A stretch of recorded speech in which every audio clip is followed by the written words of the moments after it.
Buenos días niños y bienvenidos a una clase más de español.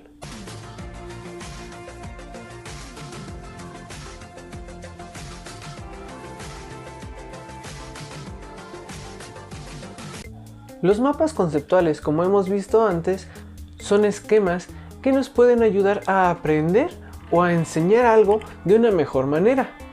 Son herramientas de estudio muy valiosas también. Y en esta ocasión les voy a enseñar cómo se puede hacer un mapa conceptual de manera simple. Primero que nada debemos saber qué es un mapa conceptual. Y pues bueno, un mapa conceptual no es otra cosa más que un esquema gráfico que nos ayuda a encontrar y organizar información en jerarquías. ¿Y por qué se dice que en jerarquías? Pues porque vamos a organizar la información desde lo más importante hasta lo más específico. Esto quiere decir que para hacer un mapa conceptual vamos a irnos desde el título, los subtítulos, las palabras clave y las ideas principales de un tema. Por eso se dice también que es organizada, porque lleva un orden específico. Y también se dice que es un apoyo gráfico porque es un esquema visual que nos puede apoyar al momento de estar estudiando algún tema. Ahora, conozcamos mejor cómo son los mapas conceptuales. Primero que nada tenemos los que son de manera vertical, como este de aquí. Pero también tenemos los que son organizados de manera horizontal, como este de aquí. Ambos son esquemas y ambos son mapas conceptuales. La única diferencia es que uno está en vertical y el otro se encuentra en horizontal. Tienen las mismas características y pueden contener incluso la misma información. Eso es más cuestión de cómo te puedes acomodar tú al momento de hacerlo en la libreta. Y como lograste observar, esos esquemas pueden ser verticales y contener la información de arriba hacia abajo, o pueden ser también horizontales y contener la información de derecha a izquierda. Pero siempre se debe respetar la jerarquía de la que hablamos anteriormente, porque ese es el orden que deben llevar los mapas conceptuales. Es decir, que empiezan con los títulos, los subtítulos, las palabras clave, las ideas clave o también las ideas compensatorias o explicativas. Y en un momento veremos por qué. Hacer un mapa conceptual es muy sencillo. Como podrás ver, únicamente debes seleccionar en una lectura las 4 cosas que ya mencionamos: títulos, subtítulos, palabras clave e ideas principales. Pero vamos a construir uno para que lo entiendas un poco mejor. Primero, recuerda cómo debes organizar tu información. Antes que nada, debemos escoger un tema. En este caso, y porque la fecha está ya muy cercana, vamos a hablar sobre el Día de Muertos aquí en México. En caso de que tú tengas un texto que tenga únicamente su título y venga todo el texto de corrido, no te preocupes, no necesitas que los subtítulos vengan específicamente dentro del texto. Tú los puedes inventar también. Y esto lo puedes hacer ordenando o clasificando la información. Tú le puedes poner nombre a los subtítulos incluso, dependiendo de qué es lo que te esté hablando cada parte del texto. Y bueno, yo investigué un poco sobre el Día de los Muertos en esta página llamada Wikipedia, donde podemos encontrar información sobre dicha festividad. En esta página, a pesar de que no siempre es muy confiable, tiene información muy bien organizada y muy bien separadas unas partes de las otras. Esto porque incluso dentro de la misma página, no tenemos que buscar en todo el texto, viene una tabla de contenido. Y esta tabla de contenido nos ayuda a conocer qué es el tema que nos va a tratar todo lo demás del texto sin haberlo tenido que leer. Es como el índice de un libro. Y desde aquí ya podemos obtener lo que son nuestros títulos y subtítulos para comenzar a hacer nuestro mapa conceptual. Pero también, como pudiste observar en la tabla de contenido, es demasiada la información que contiene. Entonces nuestro trabajo primero será delimitar o acotar la información que nosotros estamos encontrando. Para esto simplemente tenemos que ver qué nos interesa y qué no nos interesa buscar sobre el tema que estamos investigando. Para ello, como no quiero hablar en este caso sobre todas las maneras diferentes en las que celebran este Día de Muertos en México, pues voy a quitar toda esa parte que habla sobre los estados, pero voy a dejar la parte histórica, que es lo que sí me interesa. Tampoco quiero toda esa parte sobre la influencia de la festividad del Día de Muertos en el mundo, y la parte de las tradiciones, esa sí la voy a dejar. Ojo, la información que estamos discriminando aquí no es porque no sea importante, simplemente es porque de momento no queremos hablar de ella. Y bueno, como verás, hasta el momento con estos dos simples pasos ya tenemos los títulos y los subtítulos. El título pues obviamente va a ser el Día de Muertos. Y los subtítulos son aquellos que rescatamos ya sobre la información que habíamos visto, que va a ser la parte histórica y la parte también de las tradiciones.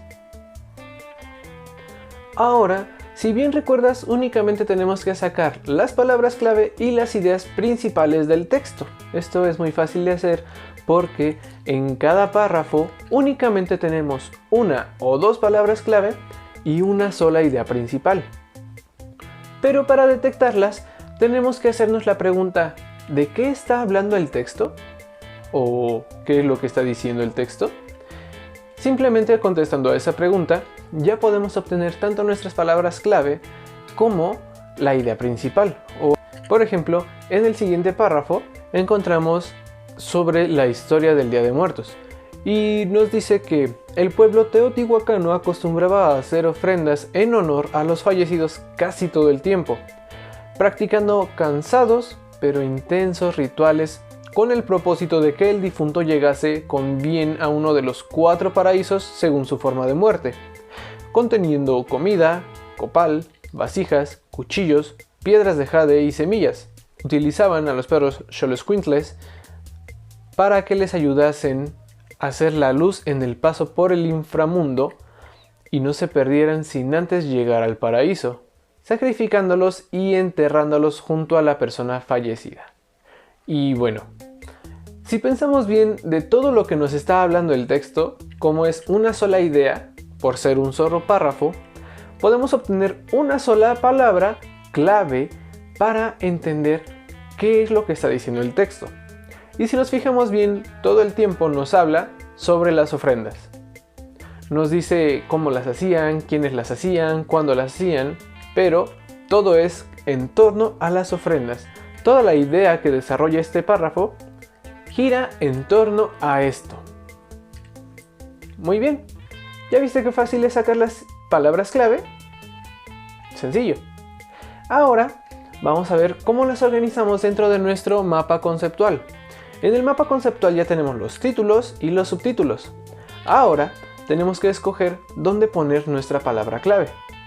Como esta palabra clave la sacamos del lado de la historia, pues simplemente vamos a ponerla abajo de ese subtítulo. Pero aún nos falta un poco sobre esta parte, porque tenemos ya el título, el subtítulo y la palabra clave, pero no sabemos de qué nos está hablando todo esto. Así que para explicarlo un poco más, debemos incluir una de las ideas principales de este texto, específicamente de dónde sacamos la palabra clave. Para ello, vamos a retomar el texto anterior y vamos a sacar la idea principal.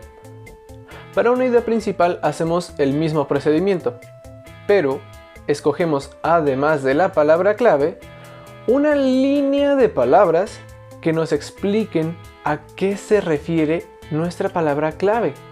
Es decir, que vamos a hacer un pequeño, muy pequeño, breve y conciso resumen sobre este párrafo.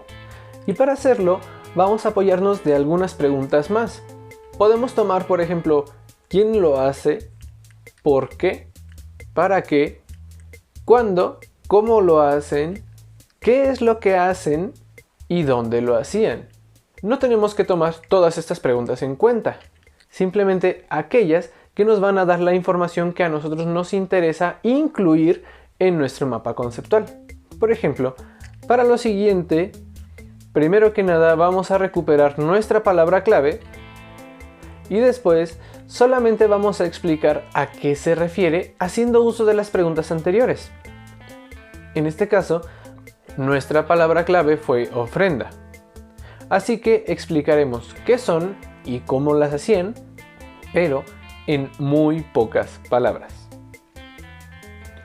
Así que nosotros vamos a seleccionar que el pueblo teotihuacano hacía ofrendas a los fallecidos, practicando rituales para que el difunto llegase a un paraíso. Así que, si te das cuenta, lo que hicimos fue responder 3 preguntas. ¿Para qué lo hacían? ¿Quién lo hacía? ¿Y qué es lo que hacían? Porque estamos hablando de las ofrendas. ¿Quién hacía las ofrendas? El pueblo teotihuacano. ¿Para qué hacían las ofrendas? Para que el difunto llegase al paraíso. Y una vez que tenemos ya esa información, la vamos a colocar de la siguiente manera. Ya tenemos nuestros títulos, nuestros subtítulos y la palabra clave. Ahora vamos a explicar qué es esa palabra clave con la información que acabamos de sacar. Y únicamente la tenemos que unir con otra línea. ¿Y listo? Ya tenemos la manera de cómo hacer sencillamente uno de nuestros más importantes esquemas, el mapa conceptual.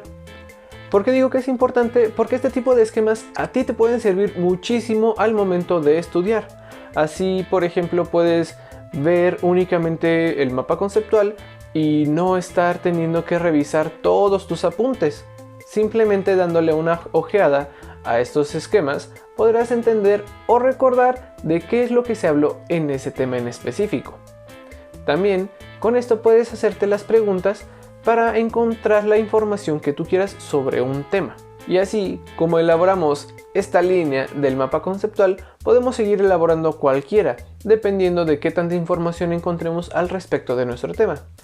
Simplemente debemos de brincar al siguiente párrafo, sacar una palabra clave y una idea principal para agregarlas en otra ramita de nuestro mapa conceptual. Pero bueno, ahora te toca a ti. En este momento te toca hacer un mapa conceptual sobre los otomíes con la información que puedes encontrar entre las páginas 39 y 41 de tu libro de texto.